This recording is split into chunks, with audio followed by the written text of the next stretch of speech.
زمانہ اور ایام جیسا کہ تم دیکھتے ہو صرف مال کی مصیبت اور دوست کی جدائی کا نام ہے۔ تم نے صدیوں کو دیکھا کہ کس طرح فنا ہو کر مٹ گئیں، پھر کہا جاتا ہے وہ تھا اور وہ تھی۔ دنیا مثل اس سانپ کے ہے جو زہر ڈالتا رہتا ہے، اگرچہ جسم بہت نرم اور کمزور ہے۔ بہت سے کام ایسے تھے جن میں میں نے تکلیف اٹھائی، پھر میں نے ان کو اپنے اوپر آسان کر لیا تو آسان ہو گئے۔ دنیا آنی جانی ہے، اس کو دوام نہیں۔ دنیا کی مثال اس گھر کی ہے جس کو مکڑی نے بنا ہو۔ اے طالب دنیا، تمہارے لیے دنیا سے بقدر ضرورت روزی ہے۔ جان کی قسم، عنقریب وہ تمام جو اس میں ہیں مر جائیں گے۔ تم مردہ تھے پھر زندہ ہوئے، اور عنقریب پھر مردہ ہو جاؤ گے۔ دار فنا میں کسی گھر کا قائم رہنا مشکل ہے، اس لیے دار بقا میں گھر بناؤ۔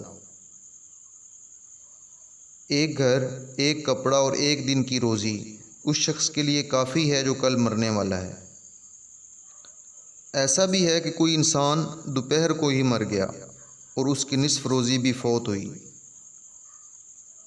ایک گھر جو آڑ کرے اور ایک کپڑا جو ستر پوشی کا کام دے اور بقدر ضرورت روزی، یہ زندہ رہنے کے لیے کافی اور مرنے والے کے لیے زیادہ ہے۔ اے میرے دوست، بخدا کوئی مصیبت بھی کسی زندہ رہنے والے پر ہمیشہ نہیں رہتی، گو وہ بہت بڑی ہو۔ تم پر اگر کوئی مصیبت آ جائے تو مرعوب نہ ہونا، جب جوتا پھسل جائے تو بہت شکایت نہ کر۔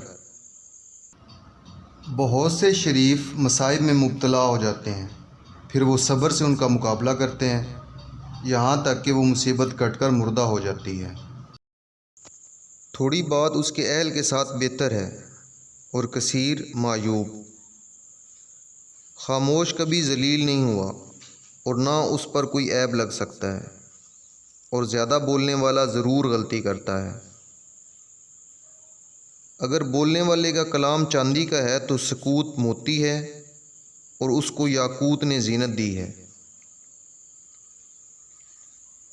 کچھ لوگ ایسے ہیں جو مر چکے ہیں مگر ان کے فضائل نہیں مرے، کچھ لوگ زندہ ہیں اور وہ ہم میں مثل مردہ کے ہیں۔ جب مصائب حد کو پہنچ جائیں اور قریب ہو کہ ان کے سامنے جانیں گھل جائیں، اور مصیبت نازل ہوتی ہے اور صبر جاتا رہتا ہے، پس آخر میں کشادگی ظاہر ہوتی ہے۔ اچھے لوگوں کی صحبت کو اختیار کرو تو سلامتی کے ساتھ نجات پاؤ گے۔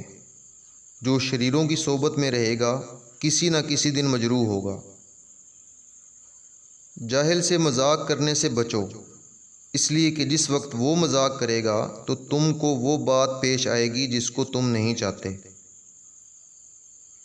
تم ایسے چھیڑنے والے نہ بنو جو ہر قریب آنے والے کو گالی دیتے ہیں، اس لیے کہ تم بے وقوفی میں بھونکنے والے کتے کے مشابہ ہو جاؤ گے۔ جب شریف آدمی حاجت روائی کے لیے آئے تو تم صاف اور بڑی بات کہو جو درگزر کرنے والی ہو۔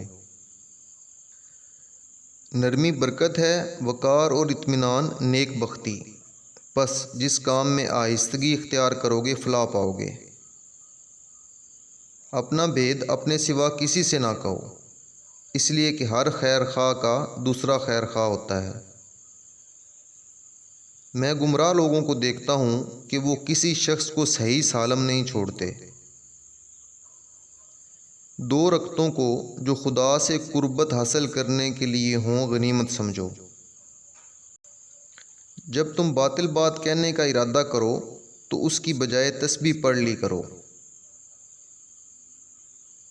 بہت سے صاحب ہمت جن کے نفس نے ذلت اور ظلم کو گوارا نہیں کیا، بہتر قابل تعریف سردار بن گئے۔ وہ تلوار نہیں جو اپنے نیام کے اندر ہو، بلکہ تلوار حقیقت میں وہ ہے جو برہنہ ظاہر ہو۔ جو شخص تم کو نہ چاہے اس کا ارادہ چھوڑ دو، اس کی جدائی اور دوری پر رنج نہ کرو۔ جب انسان تین باتوں کا لحاظ نہ کرے تو اس کو الگ کر دو: دوست کے ساتھ وفاداری، مال خرچ کرنا، دل میں بھیدوں کو چھپانا۔ میرے دشمن کا دوست میری عداوت میں داخل ہے، اور میں اس شخص کا دوست ہوں جو میرے دوست سے محبت کرے۔ جس شخص نے مجھ سے محبت کی اس کے لیے میں نے آخر تک خالص محبت کو باقی رکھا۔ جس شخص نے مجھ سے دشمنی کی اگرچہ وہ میرا برا چاہتا تھا تو میں نے اس کے لیے ہدایت کی، خدا سے دعا کی۔ ایسا نہیں ہوا کہ میں کسی بھید کا امانت دار ہوا اور اس کو فاش کر دیا، اور نہ برائی کی طرف کبھی ہاتھ بڑھایا۔ ایسا نہیں ہو سکتا کہ میں ہاں کہہ دوں پھر اس کے بعد بخل کروں، بھلے یہ مال اور اولاد کو برباد کر دے۔ لوگوں کو بہت سی چیزوں کی خواہشیں ہیں، میری خواہش دنیا سے صرف سچے دوست کی ہے، جو اس روح کے مثل ہو جو دو جسموں میں تقسیم ہو تو جسم دونوں کے ہوں مگر روح ایک۔ تیرے لیے یہ کافی بیماری ہے کہ تو شکم سیر ہو کر رات گزارے، اور تیرے گرد ایسے جگر ہوں جو گوشت کے ٹکڑوں کے مشتاق ہوں۔ اے دنیا کو دین پر ترجیح دینے والے، تم دنیا میں دوام کے امیدوار ہو، اور حال یہ ہے موت کا دانت منہ سے نکل چکا ہے۔ افسوس، موت کے پاس بہت سے تیر ہیں، ان سے جس کو بھی مارتی ہے ہلاک کر دیتی ہے۔ نصیحت کرنے والا اس شخص کے دل کو نہیں کھول سکتا جس کی ہدایت کا خدا نے قصد نہ کیا ہو۔ اگر کل تم کسی برائی کے مرتکب ہوئے تھے تو دوبارہ نیکی کرو تاکہ اس وقت تم قابل تعریف ہو جاؤ۔ کبھی نیک کام کو کل پر مت ٹالو، شاید کل آئے اور تم موجود نہ ہو۔ جس کے اور تمہارے درمیان 2 بالشت کا فاصلہ ہے اور وہ مٹی کے اندر ہو تو وہ انتہائی دوری پر ہے۔ جو شخص کل اپنے پاؤں سے مٹی نہیں چھوتا تھا آج اپنے نازک رخسار سے مٹی کو چھو رہا ہے۔ جن لوگوں نے اونچے اونچے مکان بنائے اور مال و اولاد سے فائدہ اٹھایا تو پھر ان کے گھروں میں ایسی آندھی چلی گویا کہ وہ لوگ مقررہ تاریخ تک کے لیے تھے۔